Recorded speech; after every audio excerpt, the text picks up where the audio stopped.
Calm returned to the streets of Hong Kong on Thursday as the president of the Legislative Council agreed to delay by at least another day consideration of the contentious bill that would allow extraditions to mainland China, following clashes between protesters and the police a day earlier. Aiming to keep the pressure on the government, the Civil Human Rights Front, the pro-democracy coalition that organized the march 4 days ago that drew up to 1 million people, called on residents to take to the streets again this coming Sunday. Tens of thousands of demonstrators opposed to the bill surrounded the Legislative Council building on Wednesday and prevented lawmakers from meeting as scheduled to move the legislation toward a vote next week. When some protesters charged the police in an attempt to enter the building, riot control officers opened fire with tear gas and rubber bullets. Almost all the protesters dispersed overnight, and reporters and camera crews arrived early Thursday to find an eerily hushed building surrounded by heavy security on quiet streets. As thunderstorms rolled across the city, trash crews cleared away surgical masks, water bottles and other debris from Wednesday's clashes. What caused the protests? We took a look at the proposed extradition bill that has outraged residents. Claudia Mo, a pro-democracy legislator, welcomed news of the delay, which was announced by the president of the legislature, Andrew Leung. It's the right thing to do, given the size of the protests, Ms. Mo said in an interview at the Legislative Council. She added that the area around the building was not quite ready to be open for business. Mr. Leung gave no indication of when the legislature would resume deliberations on the bill. He had previously said a vote could take place next Thursday after more than 60 hours of debate. Carrie, Hong Kong's chief executive, who has championed the legislation, did not immediately comment. On Wednesday, she compared the protesters to spoiled children and vowed to keep fighting for the extradition law. Source: The Associated Press. Video recordings of Wednesday's protests in which the police appear to be using excessive force have been circulated widely across social media, and have led human rights groups and opposition lawmakers to condemn the tactics. In one video, a police officer appears to shoot a protester in the face with a rubber bullet. Another shows an officer continuously shooting pepper spray into the face of a seemingly unarmed man, and a third captures a male protester being beaten to the ground by a group of officers armed with batons. The New York Times was unable to confirm the provenance and authenticity of every video, but the local news media vouched for some of them and many of the details were consistent with Wednesday's events. See photos from Hong Kong's biggest show of dissent in years. Officers in riot gear fired tear gas, pepper spray and projectiles known as beanbag rounds or super sock rounds, as well as rubber bullets when a crowd of protesters tried to enter the Legislative Council on Wednesday. The protesters who arrived at the gates of the complex hurled bricks, water bottles and umbrellas at the line of armored officers. The use of rubber bullets represented a turning point in the police response and was the first time the government acknowledged using the non-lethal rounds in Hong Kong in decades. The police response following the protesters' push toward the Legislative Council was noticeably more aggressive as peaceful protests became more pitched throughout the day. Hong Kong's police chief, Stephen Low, defended his officers' actions on Wednesday, calling the situation a riot. And a police spokesman suggested protesters were the first to use dangerous force. I think all of us should think of who initially started the protest, Kong Wing Chung, a police spokesman, said about the violence. One video circulated by the Hong Kong-based newspaper Apple Daily appeared to show a protester who had already fallen to the ground being beaten by a group of helmet-clad riot police wielding batons and shields. Perhaps the most prominent of voices to condemn the police's use of force was Anson Chan, Hong Kong's second-highest official during the initial years after the territory's return to Chinese rule in 1997. Mrs. Chan said the images broadcast around the world on Wednesday had damaged Hong Kong's international reputation. It is like you are firing at defenseless young people, she said.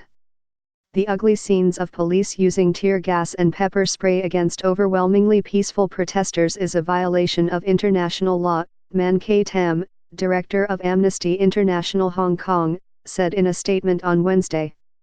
Police have a duty to maintain public order, but in doing so they may use force only when strictly necessary. Human Rights Watch also condemned what it called the use of unnecessary and excessive force in a statement on Wednesday. The clashes between the police and protesters fueled a fresh round of attacks on Hong Kong's embattled chief executive, Carrie Lam, and new demands on Thursday that she withdraw the unpopular extradition bill. In marches, signed petitions and candid public statements, politicians who days ago sounded resigned to the passage of the law appeared ready for a fight.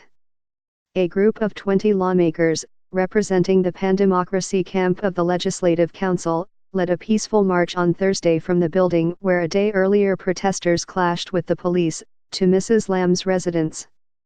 The marchers, who walked through a thunderstorm, were joined by a group of police officers who actively stopped them from reaching Mrs. Lam's home.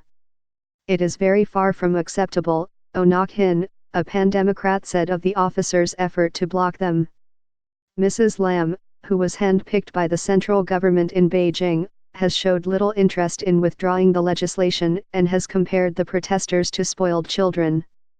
After a day of protests that at times turned violent, 200 members of the election committee, the body that anoints the territory's chief executive, published an open letter on Wednesday night calling on Mrs. Lam to resign. "We believe that Carrie Lam has lost political legitimacy and must step down," the letter said. "A new chief executive should be elected instead." The election committee is composed of 1,194 people who represent the city's different industrial sectors. Many of those who signed the letter are known to be Democrats who openly supported Mrs. Lam's opponents in the last election. 20 committee members, who represent the city's lawyers, signed a separate petition condemning the tactics of the police on Wednesday, which they characterized as excessive. A number of former senior officials joined in the criticism of Mrs. Lam and the bill, and attacked the actions of the police.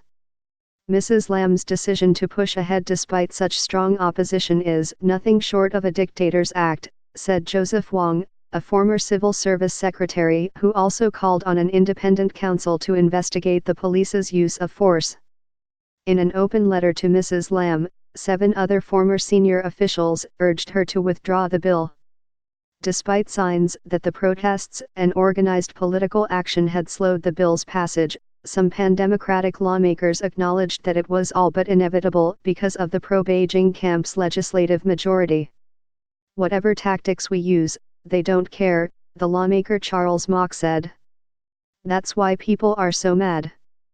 The Hong Kong police arrested a protest organizer who coordinated thousands of demonstrators using the smartphone messaging app Telegram, just hours before the company said it was attacked in a coordinated hack.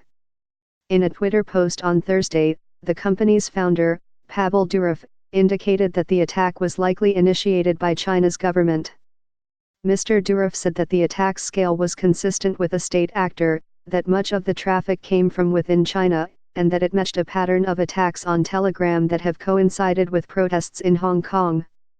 On its official Twitter channel, Telegram confirmed the attack, but held back from attributing an origin. The company explained how the attack, in which servers are overrun with requests from a coordinated network of computers, worked. Imagine that an army of lemmings just jumped the queue at McDonald's in front of you and each is ordering a Whopper. The server is busy telling the Whopper lemmings they came to the wrong place, but there are so many of them that the server can't even see you to try and take your order. Such an attack, which can have the effect of slowing or halting service for an app, would likely have been aimed at disrupting the protesters' coordination. The police confirmed a 22-year-old man was arrested on Tuesday on suspicion of conspiracy to cause public nuisance. He was later identified in the local news media as Ivan IP, the administrator of the Parade 69 chat group, which has more than 20,000 members. While the leaders of democracies from around the world condemned the violence seen in the streets on Wednesday and called on the governments of Hong Kong and China to heed the will of the people, President Trump had a slightly different message.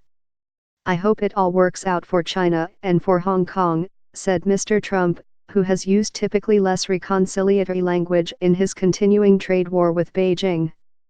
"I understand the reason for the demonstration, but I'm sure they will be able to work it out, he added without offering specifics. His remarks contrasted with those of other members of his party and administration, who have more forcefully condemned both the extradition law and the response to the protests. Some members of Congress suggested last month that if the law were to take effect it could upend the special status Washington accords the territory. Under a 1992 agreement, Hong Kong is the beneficiary of more liberal visa and investment regulations than the rest of China.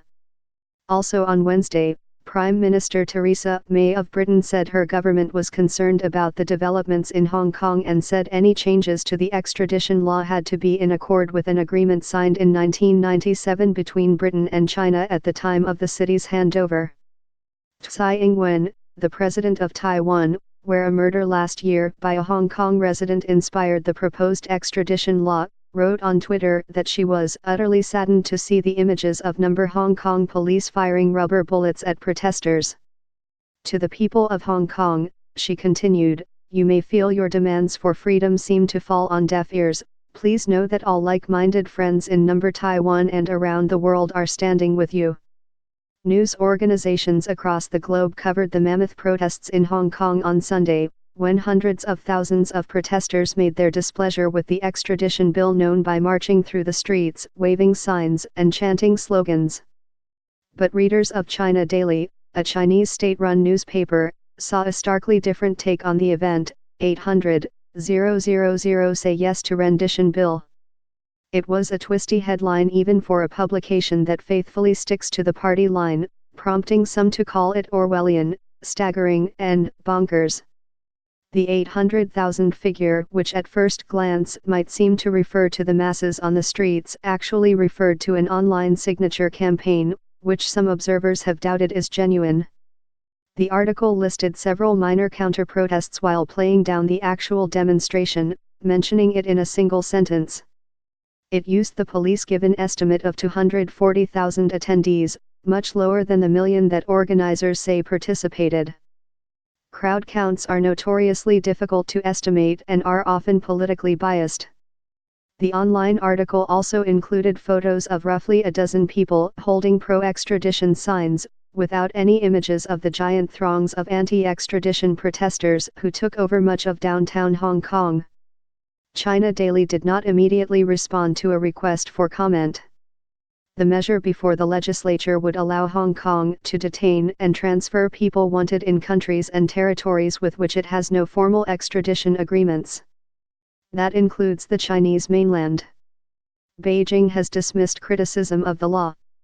One official newspaper said, any fair-minded person would deem the amendment bill a legitimate, sensible, and reasonable piece of legislation that would strengthen Hong Kong's rule of law and deliver justice. But critics say the law would allow virtually anyone in the city to be picked up and put on trial in mainland China, where judges must follow the orders of the Communist Party. They fear the new law would not just target criminals but political activists as well. The extradition plan applies to 37 crimes. That excludes political ones, but critics fear the legislation would essentially legalize the sort of abductions to the mainland that have taken place in Hong Kong in recent years. The mainland Chinese authorities are typically not permitted to operate in the semi-autonomous territory. Reporting was contributed by Mike Ives, Tiffany May, Daniel Victor, Paul Mosier, Russell Goldman, Catherine Lee, Amy Cheen, Jillian Wong, and Rick Gladstone.